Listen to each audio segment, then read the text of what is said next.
Hello, Pete Lockett here. We're going to be looking this time at the bongos. Now, for me, the bongos are a really underused instrument outside of their traditional idioms. It's a brilliant instrument to take on to a session or to add into the mix with any recording project or live project. It's super easy to get around and transport. It cuts through any music, so high pitched and such a great sounding instrument that I'd highly recommend you look into the bongos as an instrument to add into the mix. To be honest, even adding it as another tone within the drum set is a cool thing. I remember Benny Greb used to have on the left, he used to have a couple of bongos and a few different percussion instruments, which was all he used it amazingly musically, really cool. And that was even with sticks, which can sound pretty good. Now, traditionally, we find pairs of drums like this all over the world, you know, from India to Azerbaijan to the Middle East, obviously Latin America, everywhere you find pairs of drums. They're many different names. The pair of drums that we're most, used to seeing are these traditional Afro-Cuban bongos. Now, as I say, it's an absolutely fantastic instrument. For me, great as a solo voice, but also really cool as a percussive, building block and as something to bed into a mix of stuff that you're putting down. Now, it's a very simple construct of drum. You can see through the centuries, how this would have been developed with a simple, shell and a skin. Now, traditionally, these drums are, you can see they're single-headed drums. These are the Remo skins, so you can get different natural skins, which also sound pretty cool. In fact, in Cuba they often used X-ray film for bongo heads, which also sounded absolutely great. So the heads are held on by this two rings of metal and the tuning bolts and tuning tensioning rods. So it's a very simple construct of drum. They're tuned very high, so there's a lot of, when you first tune them up, there's a lot of tension that you would put on with I tend to use an adjustable spanner, but you can use any sort of spanner. There's a lot of tension that's put on the drums when you tune them up, and you'll often hear them hear the skins popping, and people sometimes get a little bit scared about that they're going to damage the drums because they hear these sounds, but it's not going to damage the drums. You just got to tune them up really high. One of the important things is that if it's natural heads, then you need to tune them down by quite a bit if you're not playing them, because depending on the humidity and the weather, the heads can split open if you haven't tuned them down. So, and also even with the Remo heads, if you don't tune them down, sometimes it can put a shell out of shape a little bit, or it's just a lot of tension on the drum perpetually. Personally, I never tune them down with the Remo heads. The heads stay nicely in tune, and I've never had any problems. But you might feel that you don't want to take that risk, and that's absolutely cool. So a brilliant pair of drums. Let's look at the playing position. So the bongos are held between the legs in this manner. Now it can be, sometimes you've got to think about where the tension bolts are the rods are coming. So if you can slot that rod there in the crease of your knee, then that's kind of cool. So this slightly angle like this is possible. One of the things that I do with some drums is loosen them off and turn the chassis around so the tension bolts fall in different places, and so that kind of makes it sometimes a little bit more comfortable. It takes a little while to get used to holding the drums in this manner, particularly if you're playing for a long period of time. There's a lot of tension on the legs, and so you have to slowly get used to that and not hold them too tight. is an important thing. You start to trap your circulation, or stop your circulation a little bit, and that's not a great idea. Now, alternatively, you can get the stands, and there's different ways that you can play them. So if you're not playing them as a standalone instrument like this, then you can have them on a stand in a percussion setup with congas and timbales, or batar drums, or whatever you want to put together. Now, as we said in previous articles, this is really the kind of basic toolbox sort of approach to getting started with percussion, having some basics, so we can add this sound into our arsenal when we go into the studio, and have some extra tones and sounds to play with whoever we're working with. It's always advantageous to the more you've got, then basically the more likely you are to get called back on gigs and sessions and different things. So percussion, programming, maybe if you played a little bit of piano, it all adds to what you can offer a band. So obviously it's 2 drums. If we were to get deep into the traditional style, Cuban, Afro-Cuban style of bongo playing, then there's a lot of muting with different, with the thumb and the fingers. We're going to look at a little bit that in the next one, but to begin with, we're just going to look at the basic open tones on the drums and accents. So obviously we've got 2 drums. Both drums are struck slightly differently with the hands to get the tone that's required. So the high bongo. Now, first of all, hear how highly tuned it is.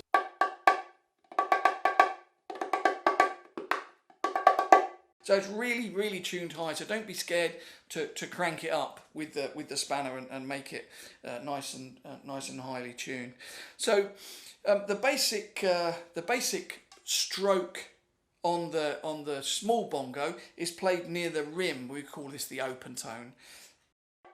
So this is with the single finger, or more traditionally, you'd play with the full fingers of the hand, or I prefer with the one finger for a lot of the staccato work that I do. You've also, you bear in mind, it's what I want to achieve. That's what I want to achieve with something. As an individual, we've all got different ways of approaching music and making, music on instruments and on drums. So different ways to approach the instrument is valuable for each individual in different ways. So you've got to remember to try and develop your own character, your own personality, and your own voice with all of these things. It's not just what is presented to you in the lessons or the video material that you might see. So we're going to start with the basic 16th notes on the high bongo: right, left, right, left, right, left, right, left, and we're going to just pop a few accents in, and it's going to sound a little bit like this. Is example 1.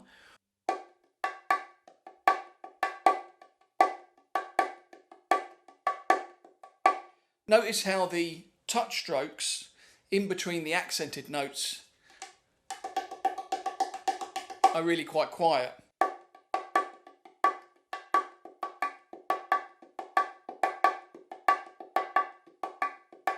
With the one finger, or with the full fingers.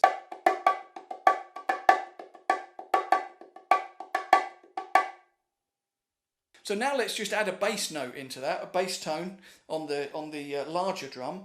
Now this is played. You notice that with the strokes on this drum, we're like right back near the edge. With the larger bongo, we come in a little bit, and the bass, the optimum bass tone is played with the hand into the drum slightly. Notice how much lower tuned this drum is. Now I'm playing with the full hand. Let me move the hand back a bit and you hear how the bass goes out of the tone.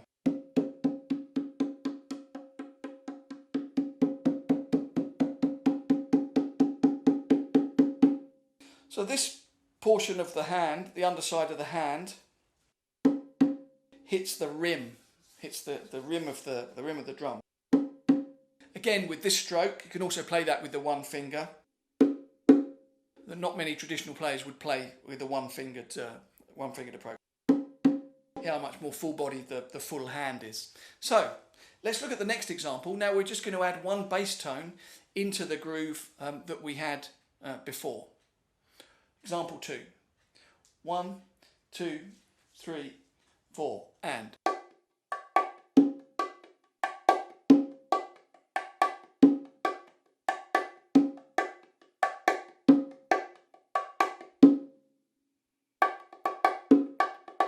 This is with the one finger.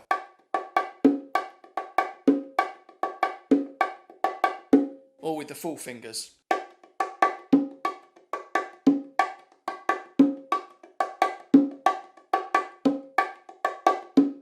Now let's change that up a bit and just put a couple of different accents in there.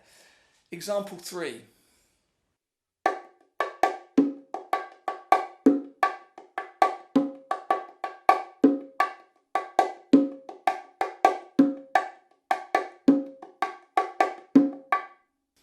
So for example 4, we're going to add a couple of extra notes on the bass, on the larger bongo for the bass tone. So the beginning of the second bar, we're going to have a couple of extra bass tones.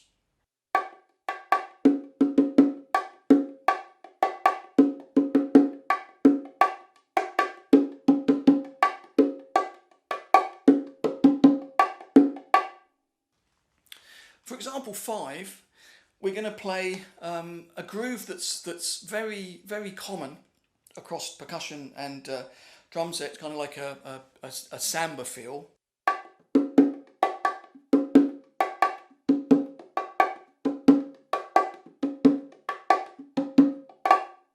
One of the things about playing this is that because we're leading with the right, we're still right, left, right, left, right, left, right, left, as we see in the notation.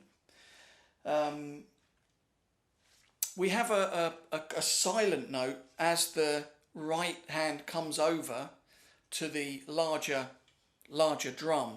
So because the lilt that we want with the groove is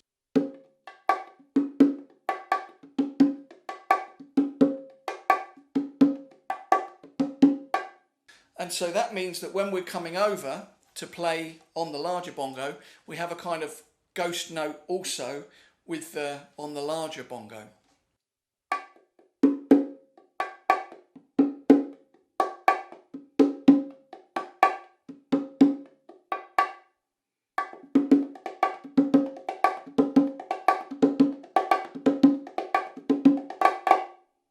So notice how the strokes with both hands are quite even. So the accents are kind of the same volume and the same attack, and the open tones on the larger bongo are also quite equal.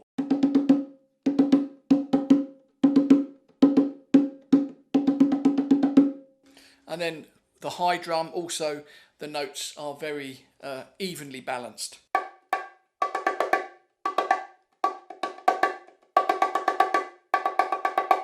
Very important that one hand isn't louder than the other, otherwise a lot of the patterns and phrases won't make any sense at all. So we're still making great headway, still only using right, left, right, left, right, left as a hand pattern or sticking pattern or way of constructing the rhythms. So it's often overlooked how useful such a simple figure can be. People always want to move on to complex different stickings and different hand patterns and stuff like that. But if you look at the masters play, you see how much they do with the real simple elements of their instrument, whether it's drum set or percussion or whatever, So it's really important that you kind of focus in detail on those, the simpler elements, particularly when you're, starting to get the instrument together. So we're just going to look at a couple of other brief examples looking at different accents.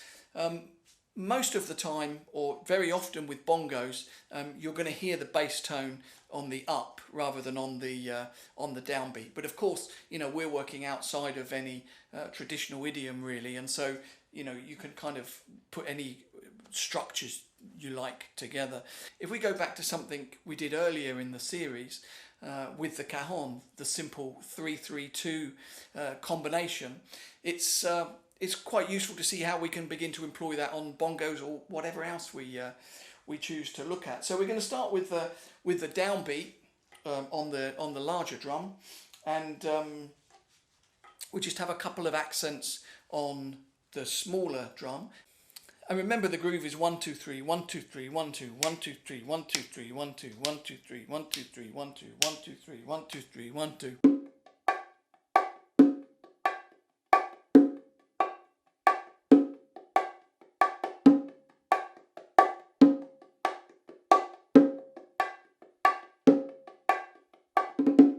Or we can try slightly different accents. We could have 2 3 3. This is one of the great things about if you start to look at the little components that you find in different rhythms. You can rearrange them and juggle them in any which way you like. So 1 2 1 2 3 1 2 3.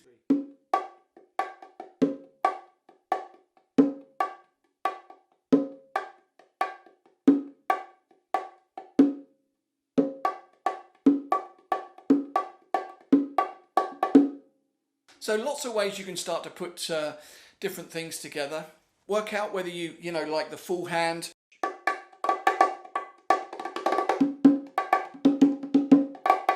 or the one-fingered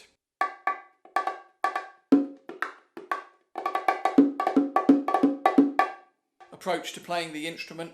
Make it your own, and I hope to see you soon for the next issue.